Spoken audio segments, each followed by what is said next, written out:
Okay, so last theory देखते हैं, collision theory of chemical reaction. कौन सी? Collision theory of chemical reaction. हमने देख लिया कि भाई PCT and area of catalyst. Okay, so pressure, rate of reaction के ऊपर प्रेशर इफेक्ट करता है, temperature, concentration, catalyst and area of the reactant. Okay, surface area of the reactant. अब हम बात कर रहे हैं किसकी? कोलिजन की। हमने बीच में स्टार्टिंग में देखा था जब एक्टिवेशन एनर्जी देखी, तब क्या कि ये जो कोलिजन जितना ज्यादा होगा उतनी फास्ट रिएक्शन हो जाएगी। वो तो हमने देखा था ना, एक पर्टिकुलरली स्पीड ज्यादा होनी चाहिए सारे कोलिजन की, मतलब सारे एटॉम्स जो है वो काइनेटिक एनर्जी उनकी ज्यादा होनी चाहिए, तो ज्यादा कोलिजन होगा तो जल्दी केमिकल रिएक्शन वो जल्दी कर लेंगे। और पर्टिकुलर डायरेक्शन के बारे में भी हमने देखा था कि पर्टिकुलर डायरेक्शन में भी होनी चाहिए। ओके, वो ग्राफ ड्रॉ किया था, बोला था कि इसकी काइनेटिक एनर्जी इतनी है, ये लोगों की ज्यादा है, ये लोगों की कम है, तो ये लोग पार्टिसिपेट करेंगे और ये लोग जैसे थे वैसे ही रहेंगे। ऐसा नहीं है कि वो सारे के सारे पार्टिसिपेट करे, वैसा भी नहीं है। सारे रिएक्टेंट मिल के प्रोडक्ट बनाए जरूरी नहीं है। ओके, कई रिएक्टेंट ऐसे ही पड़े रहेंगे, वो सब हमने डिस्कस किया था। ओके, वो सब कंसेप्ट अभी वापस यहाँ पर यूज होगा। चलो, सो दो Arrhenius equation is applicable under a wide range of circumstances, collision theory। तो Arrhenius equation ही हमारा क्या है? collision के टाइम पर हम उसको अप्लाई करते हैं और कर भी सकते हैं, लेकिन साथ साथ में which was developed by Max Trotz and William Lewis in 1960। collision theory किसने दी है? ये दोनों भाई साहब ने, Trotz and Lewis। ओके, नाम याद रखना, Trotz and Lewis। उन्होंने 1916 to 18 में ये कोलिजन थियरी दी है। हम अरेनियस इक्वेशन तो यूज करते ही है, K इज इक्वल्स टू, हमारा जो अरेनियस इक्वेशन था, K is equals to A into e raise to minus EA upon RT। तो ये इक्वेशन तो हम यूज कर ही रहे हैं, लेकिन साथ साथ में कोलिजन थियरी भी दी है ट्रॉट्स ने। ओके, ट्रॉट्स एंड लुइस ने जो दी है वो। सो क्या है? Provides a great insight into a energetic and mechanistic aspects of reaction. मतलब कि बहुत ज्यादा इंसाइट मिलता है, बहुत ज्यादा चीजें हमें पता चलती है किसके बारे में, एनर्जी के बारे में, कि किसकी एनर्जी ज्यादा होगी कम होगी, और उसका मैकेनिस्टिक एस्पेक्ट मतलब उसका मैकेनिज्म क्या होगा, कौन इंटरमीडिएट कैसे बनेगा, कौन सी डायरेक्शन में क्या कनेक्ट होगा। ओके, और क्या कनेक्ट नहीं होगा।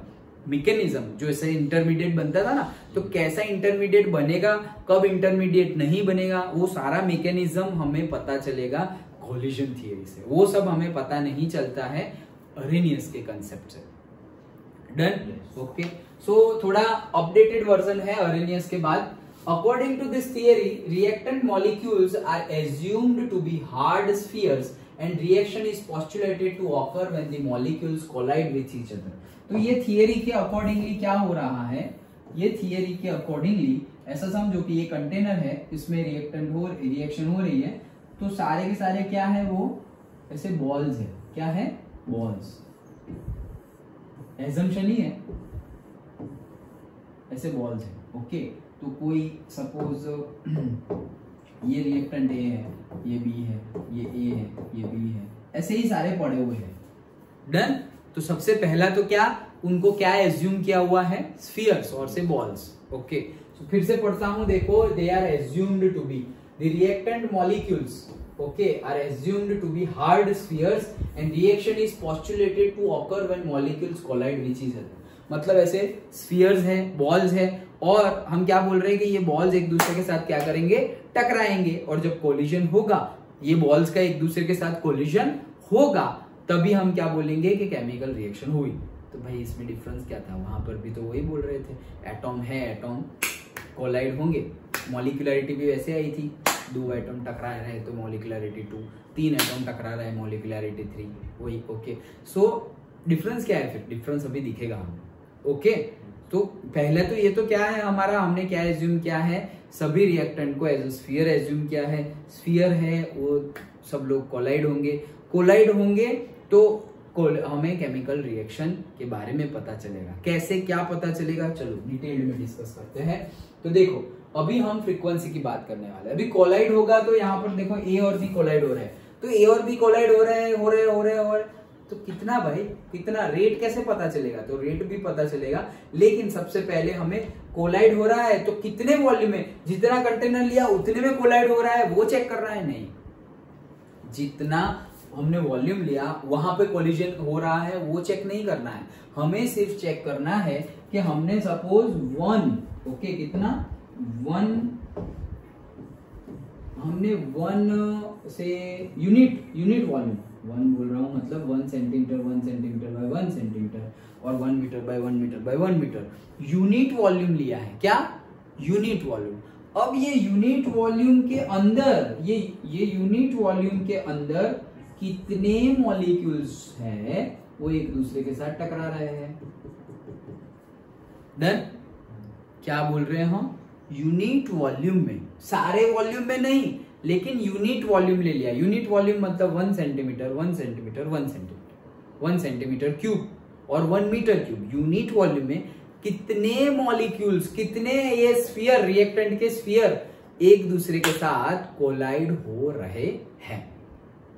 मतलब एक कोलिजन मतलब 2 लोग टकराए तो एक कोलिजन बोलेंगे हम, ओके। 2 कोलिजन मतलब 4 टकराए तो 2 कोलिजन हो गए। एक कोलिजन यहाँ हुआ, एक कोलिजन यहाँ हुआ, तो ये 2 और ये 2, टोटल कितने हो गए? 4, ओके। सो एक कोलिजन, 2 कोलिजन, 3 कोलिजन, कितने कोलिजन? अरे 1 सेकंड में कितने हो रहे हैं? Suppose in 1 second. तो हमने क्या क्या ले लिया? एक तो 1 मीटर क्यूब ले लिया। 1 मीटर क्यूब में सारे बॉल्स कितनी बार कोलाइड हो रहे हैं? कितने टाइम के लिए? 1 सेकंड के लिए। तो 1 मीटर क्यूब में 1 सेकंड के लिए जितने कोलिजन होंगे, जितने भी कोलिजन हो, वो उसकी फ्रीक्वेंसी कही जाती है। क्या?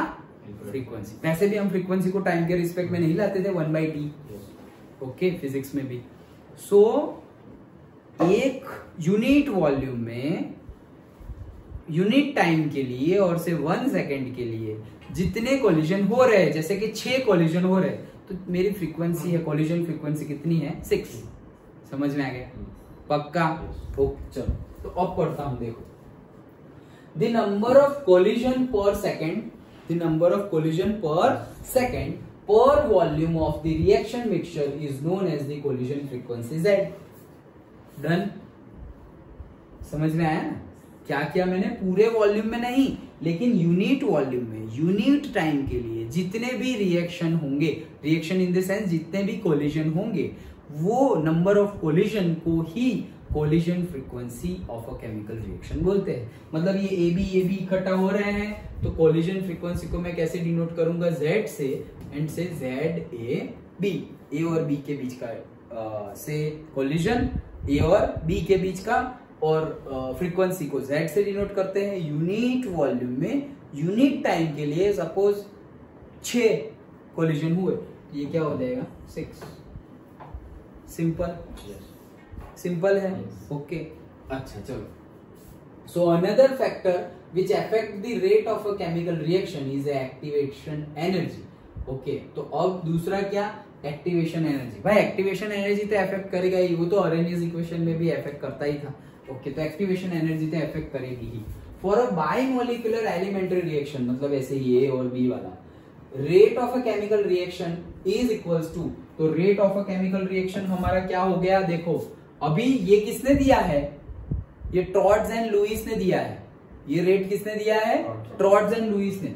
सो rate is equals to Z into e raise to minus EA by RT। Done? समझ में आया?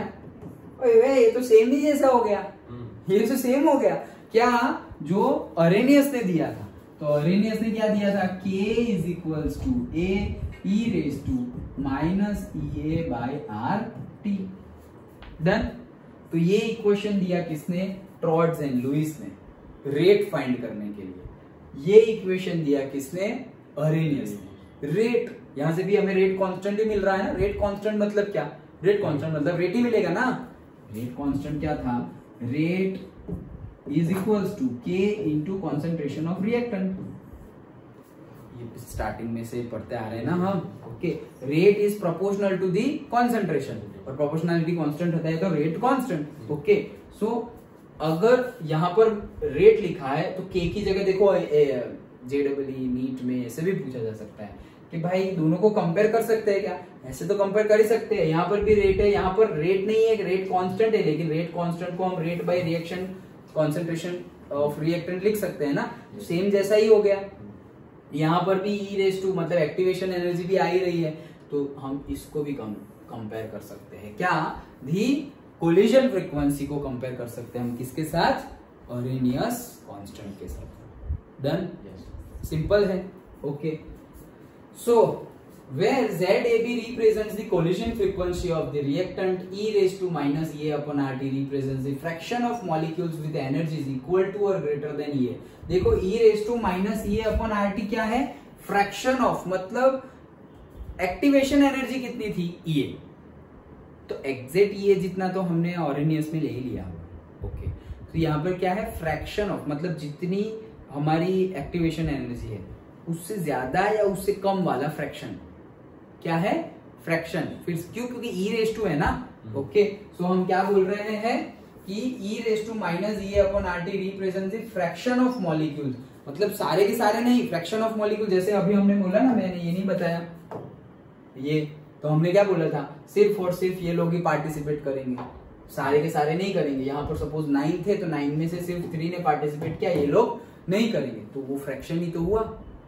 सारे के सारे 9 नहीं कर रहे, सिर्फ 3 ही कर रहे हैं।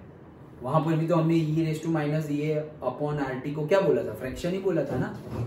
सिंपल है। ओके, फ्रैक्शन मतलब सारे के सारे रिएक्टेंट पार्टिसिपेट नहीं कर रहे हैं, जिसकी पर्टिकुलर एक्टिवेशन एनर्जी रीच होगी वो लोग ही पार्टिसिपेट करेंगे। डन? ओके, सो वही चीज हमने समझी थी पहले भी।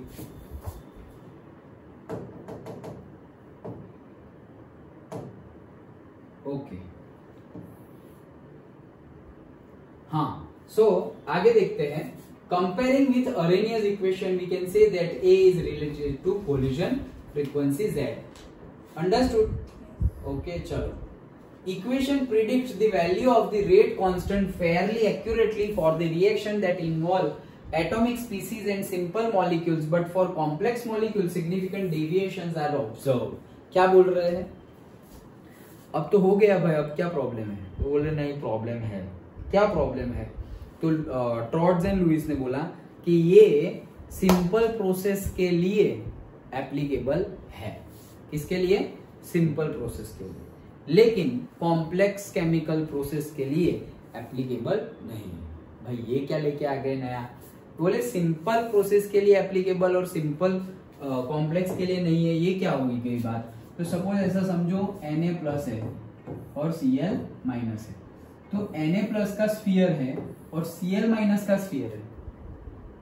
ओके, ये दोनों टकराएंगे और बन जाएगा क्या? NaCl। डन? ओके, ये सिंपल रिएक्शन हो गई। लेकिन कॉम्प्लेक्स रिएक्शन होगी। कौन सी? कॉम्प्लेक्स। जैसे कि ये देखो बुक में गिवन है, वही ले लेते हैं। क्या? जैसे कि C और यहाँ पर है हमारा क्या? Br है ना। यस, सो ये हो गया हमारा Br, ये हो गया H, ये हो गया H और ये हो गया H। ओके, अब यहाँ पर से OH माइनस आयन जाने वाला है। OH माइनस आयन की रिएक्शन हम इसके साथ करेंगे। Br तो ऑलरेडी क्या होता है?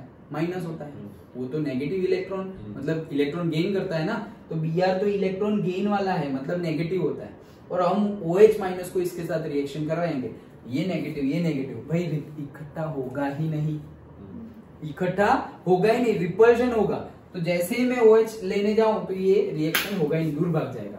ओके, लेकिन ये OH को मैं इस साइड से भेजू, ये OH को मैं इस साइड से भेजू, तो मेरा H यहाँ पे सपोज OH आ गया, ये H और ये H। ओके, और ये Br अलग से निकल गया। Done? Okay, so it depends on the direction also. Okay, last जब अरेनियस डिस्कस कर रहे थे तो एक एग्जांपल दिया था, याद करो। जैसे कि मेरे पास H2 के मॉलिक्यूल्स है। ओके, H2, और वैसे ही मेरे पास किसके मॉलिक्यूल्स हैं? I2 के मॉलिक्यूल्स है। H2 है और I2 है, तो H2 और I2, तो ये H2 का बॉन्ड टूटेगा, ये लोग इकट्ठा हो गए तो ये बॉन्ड टूटेगा और ये क्या बन जाएगा? HI बन जाएगा। डन। तो ये बात बताई थी ना, याद आया? ओके कि ये I बड़ा है और H छोटा है, तो HI और सपोज से H और I, ये बॉन्ड उनके बीच का, ये बॉन्ड है, ये बॉन्ड टूट जाएगा। इनके बीच का जो बॉन्ड है, अभी रिवर्स रिएक्शन भी बता रहा हूँ, इनके बीच का जो बॉन्ड है HI के बीच का, वो बॉन्ड क्या हो गया? टूट गया। और वो बॉन्ड टूट गया, अभी ये रिवर्स रिएक्शन बता रहा हूँ। ओके, तो वो बॉन्ड टूट गया तो क्या हुआ? यहाँ बॉन्ड बन जाएगा, तो क्या हो जाएगा? H2 plus I2। Done. H2 और I2 बन गया, ये बॉन्ड दोनों का टूट गया। लेकिन अगर चिराग उठो, 1 2, और अगर ये मेरा H है और ये I है, लेकिन मैंने उल्टा ले लिया, ये I और ये H, डायरेक्शन रिवर्स ले ली, तो रिवर्स डायरेक्शन ले ली तो क्या हो जाएगा कि ये बॉन्ड तो टूटेगा, ये बॉन्ड तो टूटेगा। ओके, और बॉन्ड टूट के वापस बनेगा क्या? HI और HI। भाई HI लिया था और बना भी क्या वापस? HI ही बना। लो क्या हुआ? HI और HI लिया था रिएक्टेंट में, और बॉन्ड उनके बीच का बॉन्ड टूट गया और ये लोग ऊपर बॉन्ड बना दिया, तो वो बना, वो भी क्या बना? HI और HI ही बना, मतलब रिएक्टेंट का रिएक्टेंट ही रहेगा। ये डिस्कस किया था ना हमने अरेनियस के टाइम पे। मतलब क्या कि डायरेक्शन इज ऑल्सो इम्पोर्टेंट। कौन सी डायरेक्शन में कोलिजन हो रहा है? ओके, कौन सी डायरेक्शन में कोलिजन हो रहा है, दैट इज ऑल्सो इम्पोर्टेंट। ऐसे हो रहा है, चलो हो गया, ऐसे हो रहा है, हो गया, ऐसे हुआ, अरे नहीं होगा, उल्टा हो गया। डन। ओके, सो डायरेक्शन भी इंपॉर्टेंट है, इसीलिए बोला है कि कॉम्प्लेक्स के लिए ये एप्लीकेबल है नहीं। ओके, सो आगे बढ़ते हैं। The collision in which molecules collide with the sufficient kinetic energy, that is called the threshold energy, that is the minimum required, and the proper orientation so as to facilitate breaking of bonds between the reactant species and formation of new bonds to form products are called as effective collision। तो इसको क्या बोलेंगे? Effective collision. What is effective collision? भाई proper orientation होना चाहिए और दूसरा threshold energy होनी चाहिए। दैट्स इट, दो ही कंडीशन है, वो सेटिस्फाई होनी चाहिए। फिर पूरा सेंटेंस बनाकर लिख लो क्या कि वो जो एटॉम्स है उनके बीच में प्रॉपर एक्टिवेशन एनर्जी होनी चाहिए, मतलब कि जो थ्रेशोल्ड एनर्जी है ना, जो मिनिमम रिक्वायर्ड एनर्जी है वो होनी चाहिए, काइनेटिक एनर्जी वो होनी चाहिए, और दूसरा प्रॉपर ओरिएंटेशन होना चाहिए, ओरिएंटेशन, तब ही होगा, नहीं तो नहीं होगा। डन। तो पूछा जाएगा कि इफेक्टिव कोलिजन किसे कहते हैं, तो जिसमें प्रॉपर ओरिएंटेशन हो और जिसमें threshold energy, minimum kinetic energy हो, collision minimum kinetic energy required for a collision वैसी हो, उसी को बोलेंगे हम इफेक्टिव कोलिजन। बाकी कोलिजन जो हो रहे हैं जिसमें कोलिजन होने के बाद भी इफेक्टिव काइनेटिक एनर्जी नहीं मिल पा रही है, उसको हम इफेक्टिव कोलिजन बोलेंगे नहीं। जैसे कि ये केस बताया ना, ये केस बताया था, तो ये लोग कोलाइड होकर जो मिनिमम है, सपोज 100 जूल मिनिमम है, तो ये 100 जूल रीच कर रहे हैं। भाई ये लोग भी कोलाइड हो रहे हैं, ये लोग भी कोलाइड तो हो रहे हैं, लेकिन सपोज ये 10 जूल एनर्जी है, इनकी 10 जूल एनर्जी है, काइनेटिक एनर्जी उनकी कितनी है कोलिजन के बाद भी 10 जूल, तो भाई रिक्वायर्ड 100 जूल थी और 10 जूल रीच नहीं हो रही है, तो वो इफेक्टिव नहीं है। लेकिन ये 100 जूल थी और 100 जूल मिल गई, तो वो इफेक्टिव कोलिजन है। डन। ओके, सो ये भी एक मार्क में भी पूछ सकते हैं डेफिनेशन के तौर पे। अब जो मैंने तुम्हें एग्जांपल बताया वही एग्जांपल यहाँ पर बताया है। फॉर एग्जांपल ये रहा, देखो, formation of methanol from bromoethane, okay, depends upon the orientation of the reactant molecules as shown. तो देखो, ओके, ब्रोमो मीथेन ही है, इथेन क्यों लिखा है? मीथेन ही तो है। ओके, सो ब्रोमो मीथेन है ये, ओके, एक ही तो कार्बन है, सो ब्रोमो मीथेन, और ये OH यहाँ से आएगा तो मिथेनॉल बनाना भी तो मिथेनॉल है, तो इथेनॉल थोड़ी बनेगा। ओके, व्हाटएवर, ऐसी छोटी छोटी बातें देख लेना NCERT में। ओके, होता रहता है, वैसे बहुत बढ़िया बुक है। ओके, हाँ, छोटी छोटी बातें होती रहती है। ओके, चलो, सो ये आया तो ये नेगेटिव नेगेटिव होगा नहीं। क्यों? अगेन देखो ये Br माइनस होता है और C और Br के बीच में भी अगर हम बॉन्डिंग की बात करें तो partial positive partial negative charges के अकॉर्डिंगली Br पे क्या आएगा? पार्शियल नेगेटिव, तो वो वहां जाने ही नहीं वाला। तो ये इम्प्रॉपर ओरिएंटेशन है, लेकिन अगर इस साइड से भेजेंगे हम OH को तो वो चला जाएगा और Br अलग से हो जाएगा। देखो यहाँ पे कोई प्रोडक्ट नहीं बनेगा, लेकिन यहाँ पर प्रोडक्ट बनेगा। क्या बनेगा? हमारा C है मतलब मिथेनॉल। डन, एक C का। ओके चलो। So the proper orientation of reactant molecules lead to bond the formation, whereas improper orientation makes them simply bounce back and no products are formed. तो ये हमारी no products और ये हमारी product. Okay, in between मैंने जो अभी तुम्हें HI वाला एग्जांपल दिया वो भी तुम बता सकते हो कि भाई H2 and I2 that will give you twice HI. तो H2 ले लोगे, HI, तो H2 and I2, वहां पे तुम्हारा क्या बन गया? ट्वाइस HI, मतलब के HI बना दो तो ट्वाइस HI। अब रिवर्स आओगे तो क्या है? ट्वाइस HI मतलब HI, तो क्या बनना चाहिए? H2 और I2 बनना चाहिए। तो HI और HI लोगे तो H2 और I2 बन जाएगा। ओके, लेकिन HI और IH लोगे, ओरिएंटेशन चेंज कर दिया, HI और IH, तो H2 और I2 नहीं बनेगा, वापस HI ट्वाइस HI बन गया।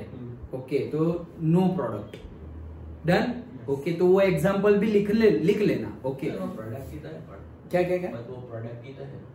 वो प्रोडक्ट ही है, लेकिन एक्चुअल में वो प्रोडक्ट और रिएक्टेंट सेम हो गया। समझ में आया? जैसे कि यहाँ पर H2 था, I2 था, उसमें से बन गया क्या? Twice HI। H2 और I2 में से ओरिएंटेशन सही हुआ क्योंकि यहाँ पे H2 I2 है। ओके, सो ट्वाइस HI बन गया। अब ट्वाइस HI जब रिएक्ट होके H2 और I2 फिर से बनना है, रिवर्सिबल प्रोसेस बैकवर्ड। ओके, तो ओरिएंटेशन सही होना चाहिए ट्वाइस HI का, मतलब HI और HI का ओरिएंटेशन सही होना चाहिए। HI वो ओरिएंटेशन सही होगा तो H2 I2 बनेगा, लेकिन HI और HI ऐसे हो गया तो H2 I2 नहीं बनेगा, वापस क्या बन जाएगा? HI बन जाएगा, ट्वाइस HI बनेगा। तो वो तो कुछ बना ही नहीं ना, मतलब बैकवर्ड रिएक्शन हुई ही नहीं, वो तो कुछ बना ही नहीं क्योंकि HI तो था ही तुम्हारे पास, और फिर से HI तो मतलब कुछ बना ही नहीं, मतलब बैकवर्ड रिएक्शन हुई नहीं। बैकवर्ड रिएक्शन कब हुई ऐसा बोलेंगे हम? HI में से वापस H2 I2 बने तब हम बोलेंगे बैकवर्ड रिएक्शन हुई। आया समझ? लेकिन सर हमें तो सिर्फ रेट ही फाइंड करना है ना। हाँ, हमें तो रेट ही फाइंड करना है। उससे नहीं कर सकते। नहीं, उससे नहीं कर सकते। क्यों? क्योंकि कॉन्सेंट्रेशन नहीं मिलेगा ना, कॉन्सेंट्रेशन नहीं मिलेगा। रेट के लिए हमें मेन क्या चाहिए? कॉन्सेंट्रेशन। तो कॉन्सेंट्रेशन कितना चेंज हुआ वो पता ही नहीं चलेगा। HI का जो कॉन्सेंट्रेशन था वही HI का कॉन्सेंट्रेशन है, बना क्या भाई पता ही नहीं है, बना क्या, वो तो जो है वही है। समझ में आया? ओके। हाँ चलो। ये एग्जांपल जैसे लास्ट वाले थियरी में भी मैंने हेबर का भी रिएक्शन बताया था, और KClO3 वाला रिएक्शन तो हमने लिखा ही था कैटालिस्ट के लिए।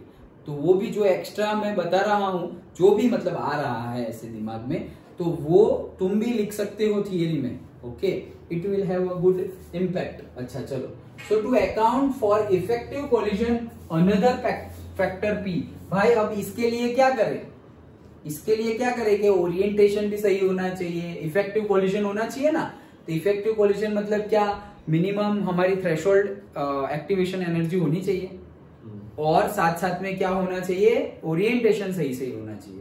अगर ऐसा नहीं हुआ तो कॉम्प्लेक्स के लिए अप्लाई कर सकते नहीं है, सिंपल के लिए अप्लाई कर सकते हैं। तो कॉम्प्लेक्स के लिए भी अप्लाई करना हो तो एक फैक्टर और मल्टीप्लाई कर लिया P। तो देखो, to account for effective collision मतलब इफेक्टिव कोलिजन के लिए another factor P called probability और स्टेरिक फैक्टर इज इंट्रोड्यूस। तो ये क्या है? प्रोबेबिलिटी और स्टेरिक फैक्टर, वो भी इंट्रोड्यूस कर दिया गया ओरिएंटेशन और उसके लिए। It takes into account the fact that in a collision molecules must be properly oriented. Okay, तो वही यहाँ पे कॉन्सेंट्रेट करेंगे। प्रोबेबिलिटी जो होएगा हमारा, जो P होगा, वो किसके ऊपर कॉन्सेंट्रेट कर रहा है कि उनका ओरिएंटेशन सही होना चाहिए। ओके, तो कॉम्प्लेक्स के लिए भी फिर एप्लीकेबल है। सो जो हमारा रेट का इक्वेशन था पर्टिकुलरली, ओके, जो हमारा रेट का, ये तो हमारा अरेनियस का था, और यहाँ पर हमारा रेट का इक्वेशन क्या मिला है? रेट इज इक्वल्स टू, हमारा यहाँ ए था लेकिन यहाँ पर हमारी क्या है, फ्रीक्वेंसी है। कौन सी frequency, collision frequency. So collision frequency into e raise to minus E a upon R T, ये जो हमारा था ओके, उसमें अब हमने कौन सा फैक्टर ऐड कर दिया है, फैक्टर पी। डन, ओके, तो फैक्टर पी ऐड कर दिया। So thus in collision theory, activation energy and proper orientation of the molecules together determine the criteria for an effective collision and hence the rate of a chemical reaction. Done? ये तो repetition है। Collision theory also has certain drawbacks. भाई ये भी एक mark में पूछा जा सकता है। What is the drawback of the collision theory? जहाँ से स्टार्ट किया था वही drawback है। क्या? In this we have assumed the reactant to be a sphere. लेकिन स्फीयर नहीं होंगे, उसका क्या तो हमने एजम्पशन लिया है कि रिएक्टेंट बॉल जैसे है और स्फीयर है ओके, लेकिन ऐसा है नहीं।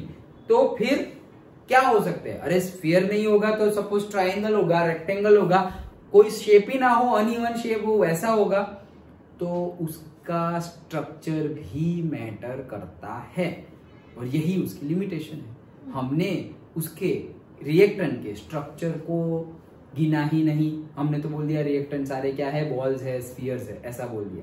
उसके स्ट्रक्चर को हमने इंपॉर्टेंस दिया नहीं, तो वो भी उसको इंपॉर्टेंस देना पड़ेगा, तब जाके हम कोलिजन थियरी को एग्जैक्ट मानेंगे। अभी भी बहुत सारी जगह पे हम एप्लीकेबल है कोलिजन थियरी, लेकिन फिर भी ओके ड्रॉबैक है इसका। वो ड्रॉबैक क्यों है, जो हमारा एजम्पशन था वही हमारा ड्रॉबैक है। Done. For easiness, why we are taking assumption if it is a drawback? अगर ड्रॉबैक ही है तो assumption क्यों लिया? Without that assumption हम इतना एनालिसिस भी नहीं कर पाते। इतना एनालिसिस कर पाए क्यों? With that assumption. Understood? Okay. So collision theory also has certain drawbacks as it considers atoms or molecules to be hard spheres and ignore their structural aspects. तो उनका स्ट्रक्चर कैसा है वो हम क्या कर दिए हैं, इग्नोर कर दिए, लेकिन ऐसे इग्नोर कर सकते नहीं है, यही ड्रॉबैक है। You will study the details about this theory and more on the theories in your higher class. अभी 12th के हायर क्लास मतलब ग्रेजुएशन ओके। सो और डिटेल्ड में कि भाई स्ट्रक्चर के ऊपर केमिस्ट्री, अगर तुम ऑर्गेनिक केमिस्ट्री, इनऑर्गेनिक केमिस्ट्री में अगर तुम बैचलर्स करो तो उसमें आता है कि भाई पर्टिकुलर कोलिजन अगर तुम्हें समझना है, ये तो बहुत बेस है, कोलिजन के बगैर केमिकल रिएक्शन कैसे आगे बढ़ाओगे तुम ओके। तो ये कोलिजन में स्ट्रक्चर क्या मैटर करता है वहां डिटेल्ड में आता है। अंडरस्टूड। सो विद दिस ये हमारी थियरी थी, कौन सी, collision theory, collision theory of chemical reaction. Easy theory थी, यस राइट ओके। इक्वेशन यहाँ से भी मतलब शॉर्ट नोट और एमसीक्यू कुछ भी बन सकता है, एमसीक्यू तो सब जगह से बन सकते हैं ओके। सो ये ध्यान में रखने की बात थी, इक्वेशन पता होना चाहिए ओके। कौन सिंपल के लिए एप्लीकेबल है, कॉम्प्लेक्स के लिए एप्लीकेबल नहीं है। कॉम्प्लेक्स के लिए एप्लीकेबल करने के लिए हम कंसेप्ट वापस लेकर आ गए इफेक्टिव कोलिजन का ओके, वेयर एज हमने इंट्रोड्यूस कर दिया factor P okay, that is the probability और से स्टेरिक फैक्टर। वो याद रखना ये क्या है, स्टेरिक फैक्टर। इफेक्टिव कोलिजन को लाने के लिए हमने ये कांस्टेंट इंक्लूड किया है हमारे जो लुइस ने और टॉड्स ने जो इक्वेशन दिया था उसके अंदर। Done. So with this our whole chapter is completed. Understood. तो ये पूरा चैप्टर हमने कंप्लीट किया। विद दिस हमारा सॉल्यूशन हो गया, हमारा इलेक्ट्रोकेमिस्ट्री हो गया, हमारा केमिकल काइनेटिक्स भी हो गया ओके। नेक्स्ट क्लास से हम D and F block start करेंगे। डन।